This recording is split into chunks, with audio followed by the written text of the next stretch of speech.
Hello everyone, कैसे हैं आप सब। बहुत सारे भाइयों का जैसे कि टेक्स्ट आ रहा है वर्कआउट से रिलेटेड, तो इसी पैटर्न में हम चलेंगे आगे भी। और कुछ वीडियोस इस पे भी अब ज़्यादा मैं फोकस करूंगा कि वर्कआउट रिलेटेड भी चीज़ें आपको सिखा पाऊँ, क्योंकि मेरे हिसाब से तो इंडियन फिटनेस इंडस्ट्री में बहुत सारी ऐसी चीज़ें चल रही हैं जो शायद या मोस्ट प्रोबेबली वर्क ही नहीं करती। उनका वर्क एथिक्स और क्या चीज़ें सिखा रहे हैं ये भगवान ही जाने। तो एटलीस्ट मैं कोशिश कर सकता हूँ कि जितना मुझे पता है, जितना मुझे एक्सपीरियंस है अपने 6 साल 7 साल और बुकिश और ये सब कोर्सेज वगैरह करके, वो मैं कोशिश करूँगा कि आपको सिखा सकूँ मुफ्त में एकदम। और बहुत सारे भाइयों का मेरे टेक्स्ट आ रहा है कि फेसबुक पे और कमेंट्स आते हैं, कोई सवाल रहता है, तो मैं जैसे हर वीडियो में कहता हूँ, देखिए फेसबुक पे फॉलोअर्स और इंगेजमेंट काफ़ी ज़्यादा है, वहाँ पे टेक्स्ट को रीड करना, उसको जवाब देना काफ़ी मुश्किल हो जाता है मेरे लिए।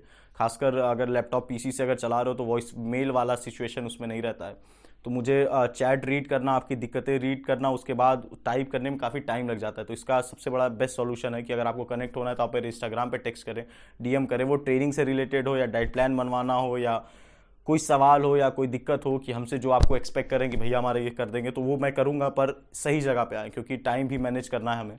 और तो आप इंस्टाग्राम पे हमें कनेक्ट करें। तो इस वीडियो में हम बात करने वाले सबसे पहले ट्रेनिंग फ्रीक्वेंसी के बारे में, और कैसे वॉल्यूम को हम स्प्लिट दें, कैसे अपनी ट्रेनिंग को ऐसा स्प्लिट में कंफर्म करें कि मैक्सिमम ग्रोथ हो पाए। और इस ये वीडियो रेफरेंस मेरी ज़्यादातर वीडियोस नेचुरल लोगों के लिए होती है जो ड्रग्स पे नहीं होते हैं, पर स्टिल वो लोग भी जो कंज्यूम कर रहे हैं स्टेरॉइड, उनके लिए भी बहुत ज़रूरी चीज़ें हैं, क्योंकि इंडिया में कुछ भी लोग कुछ भी सिखा रहे हैं। तो ये वीडियो आपके लिए बहुत इंपॉर्टेंट है, आप इस चीज़ों को देखिएगा। स्प्लिट के बारे में बात करेंगे, वर्कआउट पैटर्न के बारे में बात करेंगे, ग्रोथ कहाँ आपकी एक्चुअली बैठी हुई है उसके बारे में बात करेंगे, और कैसे किसी भी एक्सरसाइज को आप स्प्लिट दे सकते हो, किस फ्रीक्वेंसी पे क्या वॉल्यूम होनी चाहिए, कैसे प्रोग्रेसिव और लोड डिसाइड करें, सब चीज़ों के बारे में बात होगी इस वीडियो में। तो आइए बिना टाइम वेस्ट के वीडियो पे बढ़ते। देखिए पहले सबसे पहले समझिए कि वॉल्यूम है क्या। वॉल्यूम हुआ आपका कि कितने एक मसल को कितना ज़्यादा आप रेप्स या सेट्स में ट्रेन कर रहे हो। अब जो बिगनर्स होंगे वो पर डे भी, खासकर मैं तो पूछता हूँ अगर किसी से कि भैया आज क्या ट्रेन कर रहे हो, तो कहेंगे जाके जिम में देखूंगा। पर बिगनर, स्मार्ट बिगनर क्या करते हैं कि आज मुझे ये एक्सरसाइजेस करनी है। उनसे जो सीनियर्स होते हैं जो एक्चुअली वर्क करते हैं इस चीज़ों पे, जैसे मैं ही गिन लीजिए, तो मुझे पता है कि पूरे हफ्ते में मुझे कितने वॉल्यूम देनी है। अगर मुझे फॉर एग्जांपल बाइसेप्स ट्रेन करना है तो मुझे पता है कि अभी मुझे 16 से 18, करेंटली थोड़ा कम ध्यान दे रहा हूँ, तो 16 से 18 सेट्स हमें ट्रेन करना है। अब वो ड्रॉप सेट हो सकता है, सुपर सेट हो सकता है, बहुत सारी चीज़ें, पर इतना सेट मुझे देना है ये मुझे पता है। ये हो गया वॉल्यूम। अब फ्रीक्वेंसी क्या होती है? फ्रीक्वेंसी ये है कि मुझे हफ्ते में कितनी बार बाइसेप्स ट्रेन करना है। बाइसेप्स नहीं, आप किसी भी मसल का एग्जांपल ले लो, काफ्स ले लो, ट्राइसेप्स ले लो, शोल्डर ले लो, चेस्ट ले लो, अपर चेस्ट ले लो, लोअर चेस्ट ले लो, कोई भी ले लो। उस मसल को आप कितनी बार एक हफ्ते में या एक लिमिटेड पीरियड में आप कितनी बार उसे ट्रेन कर रहे हो। ज़्यादातर लोग हफ्ते का लेते हैं। कुछ लोग जो थोड़ा सा एज क्रॉस करते हैं 40-50, वो 3 दिन के हिसाब से लेते हैं। कुछ यंग लोग जो और तेज चल रहे हैं वो 10 दिन का हिसाब ले लेते हैं। अलग अलग है, पर फ्रीक्वेंसी का मतलब यही है कि कितने स्पैन में आप उस मसल को कितनी बार ट्रेन कर पाओगे। अब बात फंसती कहाँ पे है कि आपको ये समझना बहुत ज़रूरी है कि आपको वॉल्यूम जो दे रहा हो, सपोज मान लीजिए मैं ये 16 आपको बताया, 16 सेट मुझे अपने बाइसेप्स के करने हैं, जिसमें मुझे शॉर्ट हेड लॉन्ग हेड को टारगेट करना है। ब्रेकलेस को मैं कभी कभी बैक के साथ भी थोड़ा बहुत देख लेता हूँ। तो शॉर्ट हेड लॉन्ग हेड को मुझे ट्रेन करना है। 16 ये मेरी वॉल्यूम है, और एवरेज बेसिस पे मान लीजिए, अगर कहने का मतलब क्या, फ्रीक्वेंसी को कैसे यूटिलाइज करें। देखिए अगर इस 16 सेट्स को मैं एक दिन में कर दिया, करने को कर सकते हैं, मान लीजिए 4 ही तो एक्सरसाइज हुई, 4 या 5 एक्सरसाइज हुई, जहाँ पे आप अगर बहुत हाई वॉल्यूम वाले लोग कर रहे हैं जैसे कि मैं भी कभी कभी करता हूँ, तो 3 ही एक्सरसाइज में 5-5 सेट के इसको खत्म कर देंगे। पर क्या वो उतना रिटर्न देगी मुझे? क्या वो इतना एक्स्ट्रा स्ट्रेस नहीं बिल्ड कर देगी कि मेरे वहाँ पे सोरनेस रहेगी, फटीग रहेगी मेरे आने वाले वक्त पे, मतलब उस दिन खासकर, या फिर अगले दिन वो सोरनेस मुझे मेरी अगले हफ्ते की क्वालिटी खराब नहीं कर देगी? बिल्कुल कर देगी। तो यहीं पे गेम बनता है फ्रीक्वेंसी का, कि अगर मैं इसे 8 ही सेट करूं, मान लीजिए मैंने डिसाइड किया कि इस हफ्ते में 2 फ्रीक्वेंसी देंगे बाइसेप्स की, फ्रीक्वेंसी की कितनी बार ट्रेन करेंगे, तो मान लीजिए 2 दिन हमें मिलेगा। मान लीजिए अपने बाइसेप्स को बैग पुल डे पे मैंने जोड़ा हुआ है, तो पुल डे पे हमें 8 सेट मुझे अपने बाइसेप्स के करने हैं। तो वो ज़्यादा हमें रिटर्न देगा, वो हमें जो स्टिमुलस, जो प्रोग्रेसिव ओवरलोड चाहिए बॉडी को ग्रो करने के लिए, वो हमें देगा। उसके साथ ही साथ वो उतनी फटीग और स्ट्रेस नहीं देगा जो मुझे दिक्कतें देंगी। देखिए फटीग और स्ट्रेस अगर एक लिमिट से ज़्यादा क्रॉस करने लगे, जो ज़्यादातर नेचुरल लोगों को दिक्कत देता है, लोग समझते नहीं। जैसे कि बहुत सारे अच्छे अच्छे लोग हैं, हमसे भी अच्छी बॉडी है, जेनेटिक्स है, मैं ये नहीं कहता, वो लोग ये नहीं समझते हैं कि कुछ भी नहीं कर सकते शरीर के साथ। बैलों जैसे खेत में चल नहीं सकते। अगर स्मार्ट वर्क नहीं करेंगे तो आज नहीं तो कल नहीं तो परसों एक इंजरी आनी ही आनी।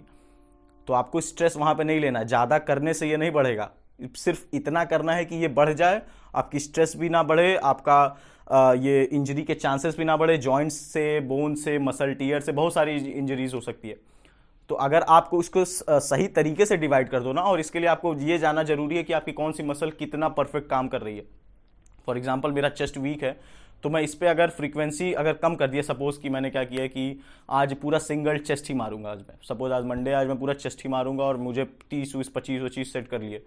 दिक्कत ये हो जाएगी ना, मान लो अगर हमें 25 सेट एक दिन में किसी भी मसल के करने हैं, तो अगर हमको मेजर अपने कंपाउंड पे फिर 8 से 10 सेट देने ही देने पड़ेंगे। फिर मेरे पास लिमिटेशन, जो दूसरा नुकसान है कि लेस फ्रीक्वेंसी का, कि आपकी लिमिटेड हो जाओगे आप वैरायटी ऑफ एक्सरसाइजेस को यूज़ नहीं कर पाओगे।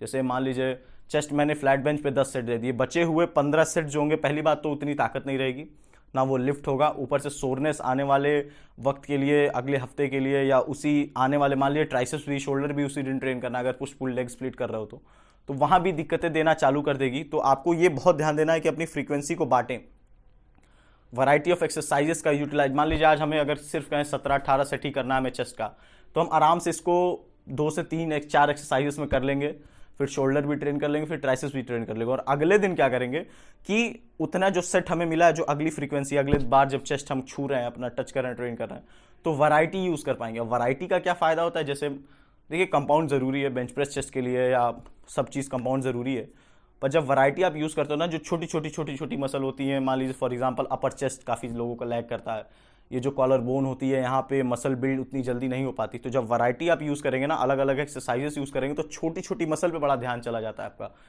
और अगर जो लोग अभी भी ये नहीं समझ पा रहे हैं कि मसल बिल्डिंग 6 महीने में नहीं होगी, ये लॉन्ग रन है, तो लॉन्ग रन पे आपको छोटी छोटी चीज़ों को ही बिल्ड करके एक ब्लॉक बनाना है। अगर खासकर एस्थेटिक बॉडी चाहिए कि एप्स वैप्स रहे और परफेक्ट बॉडी शेप में रहे, बस शरीर ना चौड़ी रहे, शेप रहे, एप्स रहे, कोई मसल लैक ना करे, तो यहाँ पे आपको फ्रीक्वेंसी बड़ी मदद करने वाली है। आपको ये समझना पड़ेगा कि जितनी कम फटीग रहेगी, जितना कम स्ट्रेस रहेगा, उतना ज़्यादा ग्रोथ आपका मैक्सिमम रहेगा। बस हाँ, इतना ध्यान देना है कि प्रोग्रेसिव ओवरलोड में आप रहें। अब जैसे मैं बताया आपको 15 सेट मेरा चेस्ट है, तो मान लीजिए यही 15 सेट अगर मैं 3-4 महीने से कर रहा हूँ और उसके आगे बढ़ ही नहीं रहा हूँ मैं, तो वहाँ मेरे लिए फ्रीक्वेंसी का कोई मतलब नहीं रह जाएगा। क्योंकि जो सबसे इनिशियल चीज़ है ना बॉडी के लिए, वो आपका हो गया कि पहले आपकी वॉल्यूम कितनी है, आपकी लिफ्ट कितनी है। अगर मान लीजिए मैं बार बार 100 ही किलो बेंच प्रेस मार रहा हूँ, 15 सेट वेट तक ही जा रहा हूँ, फिर वो चेस्ट बढ़ेगा ऑप्शन नहीं मिल रहा है ना, क्यों बढ़े, रीज़न क्या है। तो प्रोग्रेसिव ओवरलोड पहली चीज़, और उसके बाद आप कोशिश करिए कि कितनी कम हम रिस्क मैनेजमेंट रखें, कितना कम सोरनेस, कितना कम फटीग और कितना कम स्ट्रेस किसी भी मसल पे या जॉइंट पे आप दे पाएं। वहाँ आपकी ग्रोथ पक्का मैक्सिमम होगी। आप ये अगर पूछेंगे, कमेंट करेंगे, तो बहुत सारी रिसर्चेस वगैरह भी मैं, अब तो आजकल भाई ये लोग अच्छा लगता है कि हमसे पूछते हैं भैया ये वाली चीज़ बता दीजिए, कोई रिसर्च पेपर यहाँ से ढूंढ के अगर भेज दें या कोई बुक बता दें, अच्छा लगता है, सीख रहे हैं लोग, अच्छी बात है, ये हैबिट बहुत अच्छी है। तो अगर बोलेंगे तो वो भी पेस्ट कर दूंगा कहीं। और अब बात करेंगे स्प्लिट के बारे में कि बिगनर या इंटरमीडिएट लेवल पे क्या करना चाहिए, स्प्लिट का, फ्रीक्वेंसी कैसे बांटें, ये सब चीज़ें। तो जो देखिए मैं जो सजेस्ट करूँगा कि बिगनर पे पुश पुल लेग स्प्लिट फ़िलहाल बहुत अच्छा है। हफ्ते में आपको 2 बार ट्रेन करने को मिलेगा, हर मसल ऑलमोस्ट। बस आपको हल्की फुल्की इंटेंसिटी पे ध्यान देना है। अगर आप बिगनर हो तो 3 से 4 सेट, 5 सेट तक जाओ। बिगनर इन केस कि आप 6 महीने या कम, मिनिमम 6 महीने के आसपास हो। इससे अगर ऊपर गए हो और अगर सीरियस हो सच में, तो आप खुद को इंटरमीडिएट समझें। अगर 8 महीने 9 महीने क्रॉस कर चुके हो, तो अब यहाँ पे क्या है, पहले आपको वॉल्यूम देनी पड़ेगी। पुश पुल लेग स्प्लिट में क्या होता है कि एक दिन चेस्ट, शोल्डर, ट्राइसेप्स, एक दिन बैक, बाइसेप्स और छोटी मसल कोई आप ट्रैप्स ले लो।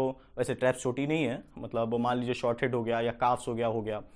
अब डेल्ट्स लेग वाले दिन आप क्वाड्स रख लो या फिर हैमस्ट्रिंग साइड आप देख लो। इसको स्प्लिट करना, इसको पुश पुल लेग आजकल बड़ा चर्चित है। यहाँ ऑप्शन मिल जाता है, वॉल्यूम रहता है, फटीग रहता है, कैलोरी बर्निंग रहती है, बहुत सारे पर्सपेक्टिव से ये बहुत अच्छी स्प्लिट है, तो ये देख सकते हो। पर जब आप 8 महीने साल भर क्रॉस करो ना, तो इसमें आप वॉल्यूम बढ़ाना इस जरूर ध्यान दें, कंपाउंड ऐड करना जरूर ध्यान दें कि स्टार्टिंग पर आपकी कंपाउंड से ही होनी चाहिए। मान लीजिए अगर बैक वाला दिन है, ट्रैप्स ट्रेन कर रहे हो, तो आप डेडलिफ्ट से चालू कर लो। अगर क्वाड्स हैं तो आप स्क्वाट से चालू कर लो, आगे वाला पैर का हिस्सा अगर आज आपने सोचा है कि आज लेग पे करना है, ये सब चीज़ें। तो ये है। और अगर कोई इंटरमीडिएट से थोड़ा और बेहतर हो रहा है और फ्रीक्वेंसी को मद्देनज़र रखना है, क्योंकि देखिए जैसे जैसे आप लीन होंगे, जैसे जैसे आप मस्कुलर होंगे तो इंजरी के चांसेस बढ़ जाएंगे, क्योंकि बॉडी यूज टू होते जाती है। तो यहाँ पे आप क्या कर सकते हो कि चौथे दिन एक कंप्लीट बॉडी वर्कआउट कर सकते हो, कि आपकी बॉडी को वो स्टिमुलस भी मिल जाए जो रिक्वायरमेंट होगा। अगर आप 3 दिन करते आए, मान लीजिए 15 सेट वाला बताया चेस्ट पे, तो 15 सेट के बाद आप कम से कम चौथे दिन भी नहीं कुछ तो 8-10 सेट तो कर ही सकते हो चेस्ट एज अ होल का, क्योंकि पहले 15 सेट तो आप मान लीजिए अपर हो गया, फिर अगली बार जब आएगा तो लोअर का आप टारगेट कर सकते हो सेंटर के साथ। पर जो चौथा दिन वाला जो सिस्टम है, जो मैं आपको बता रहा हूँ कि फुल बॉडी वाला, वहाँ पे भी कम से कम 10 सेट तो दे ही सकते हो। 10 सेट उसका, 10 सेट बैक का और लेग का कुछ कर सकते हो। जितना आपका जो वीक होगा उसको ज़्यादा करिए, जो ठीक चल रहा है उसको भी थोड़ा बहुत बेटर करिए। तो ये स्प्लिट आप फॉलो कर सकते हैं, और ये काफ़ी अच्छा रिजल्ट दे रहा है। मैं अपने क्लाइंट्स एंड ऑल पे कोशिश करता रहता हूँ, जो सीनियर्स हैं, अब बिगनर के लिए ये नहीं है, पर इंटरमीडिएट और जो साल भर क्रॉस कर रहे हैं, सीरियस हैं, सीरियस डाइट ले रहे हैं, सीरियस स्लीप ले रहे हैं, अपनी सप्लीमेंटेशन पे ध्यान है, अपने माइक्रोज पे ध्यान है, शुगर पे ध्यान है, इन सब चीज़ों पे जिसका ध्यान है वो चालू कर सकता है। और इसको आप चालू करने का क्या, अगर आपको डाउट है कि भैया मैं अभी बिगनर हूँ कि इंटरमीडिएट हूँ, तो आप कम सेट से चालू कर लो, 3 सेट से चालू कर लो, कंपाउंड का वार्म अप ले लो, 3 सेट से चालू कर लो, हर एक्सरसाइज को स्प्लिट दे दो, फ्रीक्वेंसी पे ध्यान दो। अपनी ग्रोथ को मैक्सिमाइज करने के लिए बहुत दिमाग आपको लगाना ही लगाना पड़ेगा। इस चीज़ को आप समझ लो और बूझ लो। इंस्टाग्राम पे जो देख रहे हैं बड़े बड़े बाइसेप्स और एप्स, वो नेचुरली नहीं है, वो आपको बेवकूफ़ बना रहे हैं। भाड़े की बॉडी है, 2 महीने 4 महीने बाद साइकिल ऑफ होगा, स्टेरॉइड रुक जाएगा, तब वो भी नॉर्मल हो जाएंगे, इनफैक्ट हम लोग से बुरे ही दिखेंगे। तो अगर आपको नेचुरली लीन होना है तो सब चीज़ों पे आपको ध्यान देना पड़ेगा, जिसमें वर्कआउट बहुत इंपॉर्टेंट है। तो आई होप इस वीडियो से कुछ सीखने को मिला हो। अगर मिला हो तो अपने दोस्तों को भेजिए, बताइए, कमेंट करके बताइए हमें सबसे पहली चीज़ कि क्या है और क्या मैं वीडियो बनाऊं जिससे आपकी मदद हो पाए, कौन सा ऐसा टॉपिक है। मैं तो चाहता हूं कि आप लोग हमसे पूछें, सवाल सीखें और बेहतर करें खुद को। चैनल आपका है, आपके लिए मैं तो बस स्पीकर हूँ यहाँ पे, जो है मुझे पता है, सिखा रहा हूँ। तो ठीक है, आप कमेंट्स कर सकते हैं कि अगली वीडियो किस पे बनाएं, और मिलते हैं फिर अगली वीडियो में।